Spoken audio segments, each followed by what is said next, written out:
ಇವತ್ತು ಏನ್ ಜಮ್ಮಾ ಮಸೀದ್ ರಸ್ತೆ ಇದೆ, ಮುಖ್ಯ ರಸ್ತೆ, ಬಡಿ ಕಮಾನ್ದಿಂದ ಅತಾಲು ಚೌಕ್ವರೆಗೆ ನಾವು ಈ ಹಿಂದೆ ಹಕಿಮ್ ಚೌಕಿಂದ ಅತಾಲ್ ಚೌಕ್ವರೆಗೆ ಈ ಹಿಂದೆ 2023 ಎನ್ಕ್ರೋಚ್ಮೆಂಟ್ ತೆಗೆದಿದ್ವಿ. ಈಗಾಗಲೇ ಹಕಿಮ್ ಚೌಕಿಂದ ಬಡಿ ಕಮಾನ್ವರೆಗೆ ರಸ್ತೆ ಅಭಿವೃದ್ಧಿಪಡಿಸಲಾಗಿದೆ. ಬಾಕಿ ಉಳಿದಂತ ಬಡಿ ಕಮಾನ್ನಿಂದ ಅತಾವಲ್ ಚೌಕ್ವರೆಗೆ ರಸ್ತೆ ಅಭಿವೃದ್ಧಿಪಡಿಸಬೇಕಾಗಿತ್ತು. ಈಗಾಗಲೇ ನಾವು ಕೆಲಸ ಸ್ಟಾರ್ಟ್ ಮಾಡಿದೀವಿ. ಅತಿಕ್ರಮಣ ಗುರುತು ಮಾಡಿ ಸಾರ್ವಜನಿಕರು ನೋಟಿಸ್ ಕೊಟ್ಟು ಅವ್ರಿಗೆ ವಿಚಾರಣೆ ಕರೆದು ಆರ್ಡರ್ ಮಾಡಿ ಅವರಿಗೆ ಎನ್ಕ್ರೋಚ್ಮೆಂಟ್ ತೆಗೆದುಕೊಳ್ಳಕ್ಕೆ ತಿಳಿಸಲಾಗಿತ್ತು.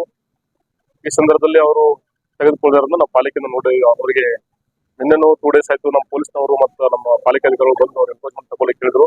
ಆದಾಗಿ ಅವ್ರು ಸೆಟ್ ತಗೊಂಡಿರ್ತಿಲ್ಲ. ಇವತ್ತು ನಾವು ಪಾಲಿಕೆಯನ್ನು ತೆರವುಗೊಳಿಸ್ತಾ ಇದೀವಿ. ಏನು ಅವ್ರು ಇನ್ನೂ ಸ್ವಲ್ಪ ಕೆಲವಷ್ಟು ಉಳಿತಾ ಇದಾವೆ, ಅವರಿಗೆ ನಮ್ಮ ಸಮಕ್ಷಮ ಇನ್ನೊಂದು ಸರ್ತಿ ಸರ್ವೆ ಮಾಡಿ ತೋರಿಸಿ ಅಂತ ಹೇಳಿದ್ದಾರೆ. ಆಮೇಲೆ ಸರ್ವೆ ಇಲಾಖೆ ಅಧಿಕಾರಿಗಳಿಂದ ನಾವು ಜಂಟಿಯಾಗಿ ಮತ್ತೆ ಅವರು ಸರ್ವೆ ಮಾಡಿಸಿ ಕೂಡಲೇ ಮತ್ತೆ ಅದನ್ನು ಸಹಿತ ನಾವು ತೆರವುಗೊಳಿಸ್ಬೇಕು.